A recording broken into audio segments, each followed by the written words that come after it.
and welcome back. I'm Hibu Madho and you're watching Echo of Arunachal. Today I'm reporting from Pasigat, Siang district. The man needs no introduction, known for his excellence. Let us pay tribute to late Lumar Dai, born on 1st June 1940 and passed away on 5th April 2002. He was the former director of IPR and the founder of Echo of Arunachal, the first newspaper of the state Arunachal Pradesh. Today, on his 85th birth anniversary, a statue unveiling ceremony was organized by the Assam Literacy Committee in collaboration with Pasigat Literacy Committee. Let's look at the event. This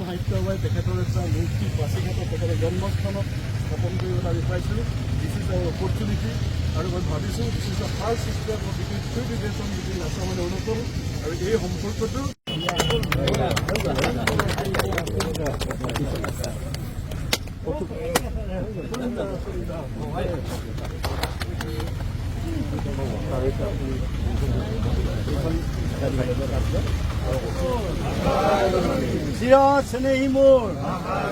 চিৰা স্নেহী মোৰ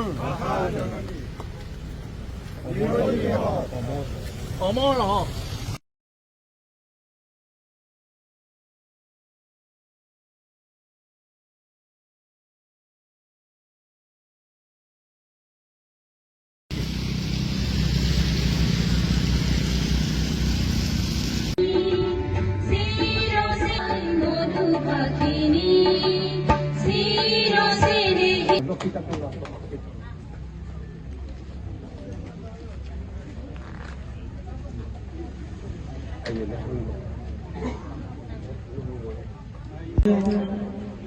ছাৰৰ আগত তেখেতসকলক মানে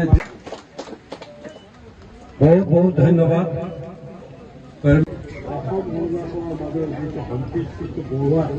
নীৰৱভাৱে কাম কৰিছে। জীবনে মৰণে ৰনে লোহৰি উধাৰ ৰঘুনাথে জানে বহি সাহতধাৰ। বালিয়াম পাৰ্বে ডাঙৰীয়াই লিখা আপোন হোৰ বোলা অসমীয়া কবিতা পুথি যোৱা বছৰ প্ৰকাশিত হৈছিল।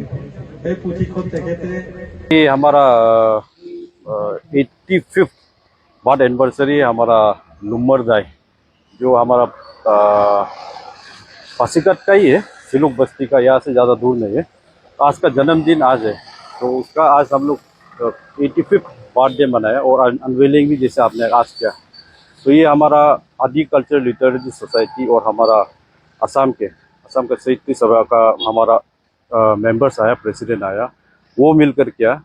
और हमारा ये लेट लुम्बर दाई जैसे आप सभी को मालूम है, स्पेशली जर्नलिज्म जो कर रहा है, मीडिया में जो आ रहा है, क्योंकि वही स्टार्ट किया था ये हमारा फर्स्ट अरुणाचल का न्यूज़पेपर जो इको, जैसे हम भी उसको अभी तक हम सब्सक्राइब कर रहे हैं, इको अरुणाचल। ऐसे कर कर वो काफ़ी नॉवेल भी लिखा हुआ है जो हमारा 50s का बारे, जैसे ही वॉज बोर्न इन 1940। तो रिटायरमेंट का भी बाद भी वो काफ़ी नॉवेल लिखा, and may be he was the जो हमारा एक इंडिजिनियस में फर्स्ट नॉवेल वही लिखा होगा, कवरिंग बोथ अरुणाचल और असम। तो आज जो हमारा असम का साहित्य सभा है वो लोग भी वही बोला, इससे हम लोग अपना ब्रदरहुड का बारे भी हम लोग फीलिंग डेवलप करना है। इतना दूर से वो लोग आकर यहाँ में पासीघाट में अनवेलिंग में भी पार्टिसिपेट, इतना बारिश मौसम में भी, तो वही हमको कहना है कि ये मैसेज को हम लोग लेना चाहिए। और हम अच्छा लगा कि हमारा ये पासीघाट में ही उसका जो स्टेचू अनवेलिंग हुआ, पासीघाट में ही, हार्ट ऑफ पासीघाट टाउन में, एक रिनाउन जो हमारा राइटर भी बोल सकता है या ऑथर भी बोल सकता है, जो हमारा काफ़ी स्टार्टिंग से ही वो सोशल रिफॉर्मेशन जैसे ट्रांसफॉर्मेशन के लिए भी, जैसे चाइल्डहुड मैरिज के बारे, जो हमारा पहले स्टेबलिटी था, उसके बाद जो करप्शन का बारे, उस समय से ही वो फाइट करते आ रहा है।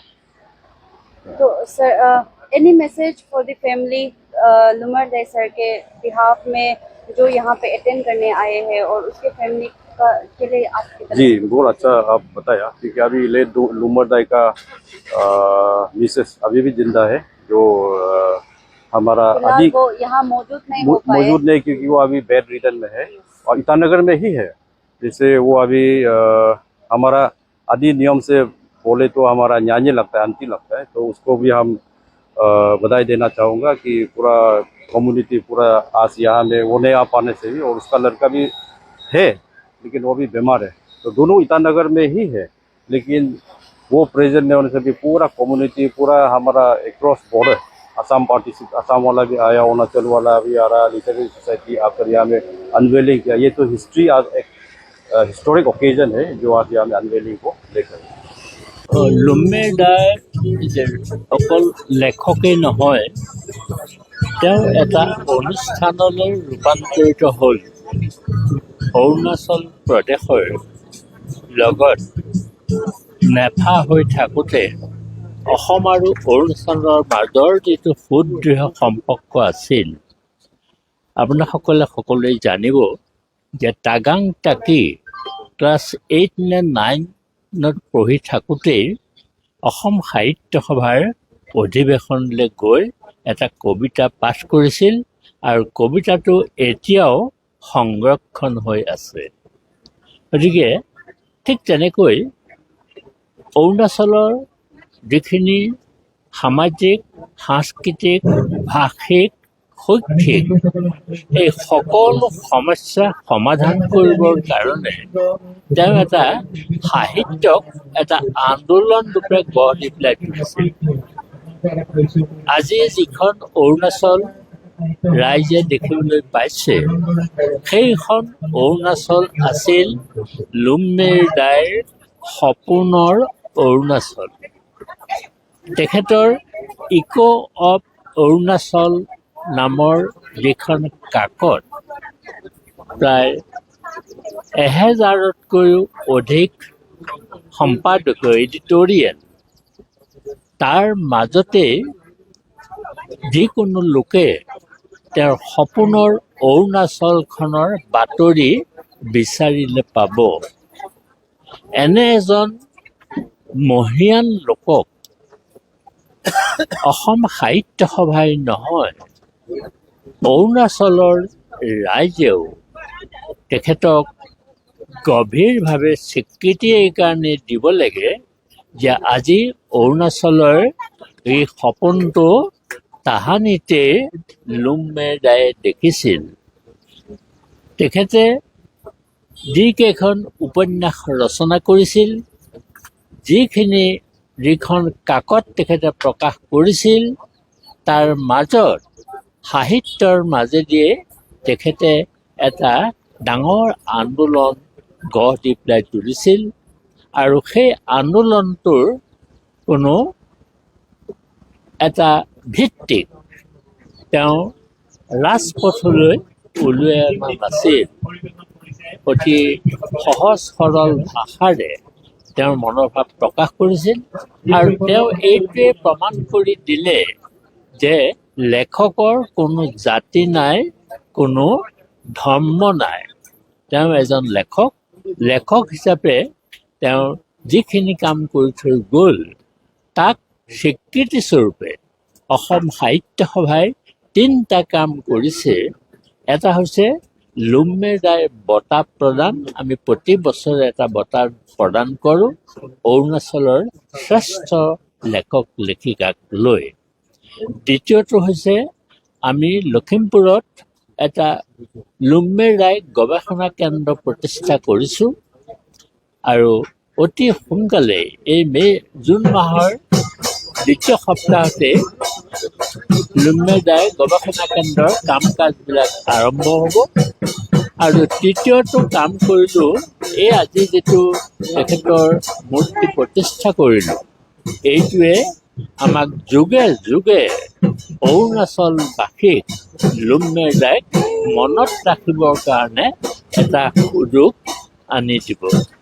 আৰু অতীতক যিসকলে শ্ৰদ্ধা নকৰে, সেইসকল জাতিৰ অস্তিত্ব ভৱিষ্যতে নাথাকে। অতীতৰ এই যিসকল মহীৰূহ, এই মহীৰূহসকলক আদৰ্শৰে অৰুণাচলৰ সমাজ ব্যৱস্থা গঢ় লৈ উঠিছে বুলি মই অনুভৱ কৰোঁ। আৰু আজিৰ এই যিটো দিন, তেখেতৰ দিৱস, এই দিৱসৰ লগত সংগতি ৰাখি যি ভাগি মূৰ্তি ইয়াত প্ৰতিষ্ঠা কৰা হ'ল, এই মূৰ্তিৰ ভাগিৰে অসম সাহিত্য সভা, অসমীয়া জাতি আৰু অৰুণাচল লিটাৰেৰী ছ'চাইটি আৰু অৰুণাচলবাসীৰ মাজত এটা সমন্বয় সেতু নিৰ্মাণ হ'ব বুলি মই অনুভৱ কৰোঁ। I think Mr. Girin Tamuli has been working on it for a long time. वो बहुत सालों से इसको करेगा बोल के कुछ लगाएगा, that is visible and will be there permanently. तो आज unveiling हुआ. I think it is a milestone in this Pasighat. This is an old area of Pasighat, ये जो Gandhi school है, and somehow it has been achieved. So I think he is deserving of some appreciation. तो ma'am जैसे कि यहाँ में आदि community और जितना भी आसाम कम्युनिटी इनिशिएशन जो आपका तरफ से कैसे इसको appreciate करेंगे? Adi Assam, Adi actually इधर not only Adi but because Pasighat पुराना जमाना में Pasighat was the most accessible via Dibrugarh, not Guwahati. Dibrugarh से ही सब कम्युनिकेशन होता था because of the river Siang and Brahmaputra. तो उसमें बहुत संबंध हुआ था उस समय, और अभी ये संबंध रखा है because of the literary societies in Pasighat also. They are quite active, even the APLS Pasighat branch. तो since Lummer Dai was born in Siluk village सामने में, तो इधर ही स्टैचू लगा दिया. वो भी एक अच्छा बात है. देयर इज अ लुम्मरदाई रोड इन नाहरलगन. तो ये सब through culture, through literature, we should always try to keep the goodwill of states and people amongst ourselves. ये जरूरी है आजकल का जमाना में मेरे ख्याल में, because you never know when you'll need each other. There's no point in thinking you are the greatest and we can be isolationists. ऐसा नहीं होता है. You always need each other. जैसे कि मैम लुमर सर ने इतना कुछ किया अरुणाचल स्टेट और अरुणाचल के लिए, तो आप अपने तरफ से क्या इनकरेजमेंट वर्ड्स संजीव उपाध्याय जो लुमरदाई सर से सीख सकते हैं, जैसे वो लिटरेसी पे अपना जोर डाला और first I think one thing is clear that Pai Lummer, we call him Pai, because he's like an uncle, and Mrs. Pandita is related to us. So he was always his own person. He wanted to write, so he was writing in Assamese, whatever language was available to be able to express himself. So he certainly had a passion. And then he started this newspaper, The Echo of Arunachal. And he was the one who did the first editorials. थोड़ा सा कुछ opinion pieces भी आ जाता था. And that was something new, in the 70s, 80s. So newspaper journalism was still something new, but he persisted. He was a very quiet person, Even my parents used to say, what is Lummer doing, And he was very close to his pets and not very sociable also. He was quite shy. But he kept to his passion, and see the results now. At least people are appreciating him, what he wrote, what he does. I feel this is important also for future generation of writers and artists, that you have to have that passion, And now because we are close, people are fluent in Assamese and English and Hindi. You can even do collaborative work. You can write about this. We have a shared geography, so people can write about Assam. Assam can even produce a book in Adi. Some Assamese person might write in Nishi. Who knows? Why not? So you can have that kind of exchange also, and discuss all the big regional issues, that are always there through literature. Message for Mrs Dai कि वो आज यहाँ पे मौजूद नहीं हो पाएंगे उसके कंडीशन की वजह से, तो आपकी तरफ से उनके लिए कुछ message? Yeah, definitely. She was always, Mrs. Dai is an artist also. She is a very good singer. I think she also, in her own way, inspired Pai Lummer. when they were together. And I really wish her all the best. And I wish she could have been here, but I think she will also be happy. Merbom, her son, the